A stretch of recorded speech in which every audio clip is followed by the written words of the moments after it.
I'm here with mixed media artist Seth Apter, and he has 3 great techniques to use embossing powder, right, in all of our projects. I do, and it's my goal to bring embossing back. Yeah, it's bringing been popular embossing back. In the past, I want to make it popular now. So I'm going to show you 3 different techniques. Each one is more fun than the other. Cool. All right, so we have a sample of each one up here, but we're going to actually make it. Okay. So the first one we're going to do is the most basic. It's using a rubber stamp. Okay. So what we're going to do is going to take our substrate, whatever we're going to work on, and we're going to stamp on it. We're going to stamp on it with a special ink. It's called embossing ink. It's really sticky. It's almost like glue on a pad.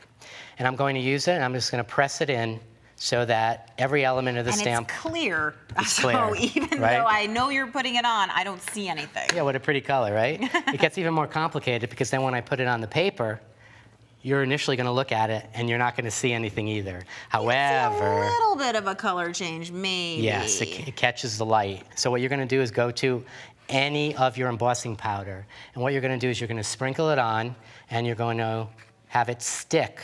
And I noticed that you store your embossing powders upside down, which I think is a really smart way to be able to see the color. Correct. It's a little bit of a habit I have.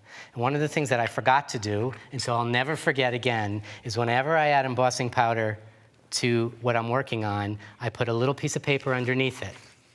That way, I can pour the embossing powder off. And then you can pour it back in. And if you give me the container, I will be happy to pour that back in for you. I know Thank you, you're the best. This is one of those things that like just keeps it neat and easy and all that kind Correct. of stuff. Plus, you get to then have more embossing powder to use. It's true. Embossing powder works by melting.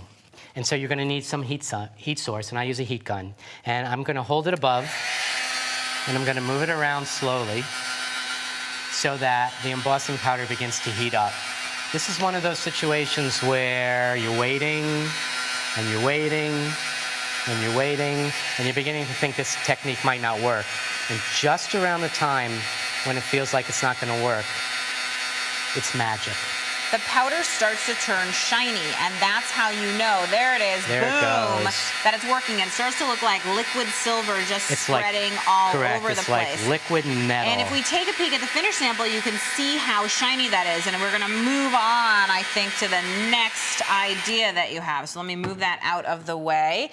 And I think you probably want your piece of paper back. I do. Let's use we it learned this that time. from the last time. You know, they say that you learn more from a mistake than from a It's true, because you never forget. It's true. So I'm going to go ahead and hand you this little stencil here. Okay, so this is a stencil, and I'm going to use this as a template to create the pattern that I want. I'm going to take any kind of sponge, this is a cosmetic sponge, and I'm going to hold down the stencil. Remember, because this is sticky, it's going to easily pull the stencil up, and if that happens, you might miss the design you want to create. So you're just going to go ahead and dab that up and down, applying that ink through the stencil. Correct. And once you have that section done, I'm going to give you this same embossing powder. You can use anything you want.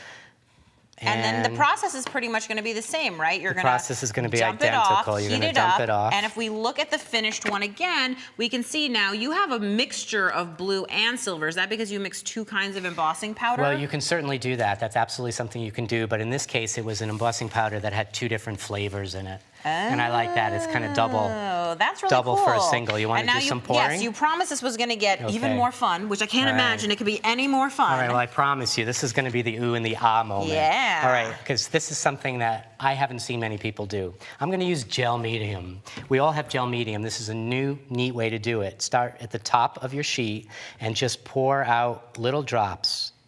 Make the drops smaller and larger, and decide what you want to do. Maybe spread them across a little bit. And then what you're going to do is you're going to take your paper and you're just going to chop it. So instead of using the ink, we're basically using the gel medium. You'll go ahead, you'll sprinkle the embossing powder on there, and we'll end up with this amazing liquid result that you see here. If I just throw it across, do you mind knocking that off? Team creating, perfect. Which I love. Boom. It's a collaboration. There it is. 3 fantastic ideas for embossing powder. We can see it all in the finished product. I love it. Thank you, Seth.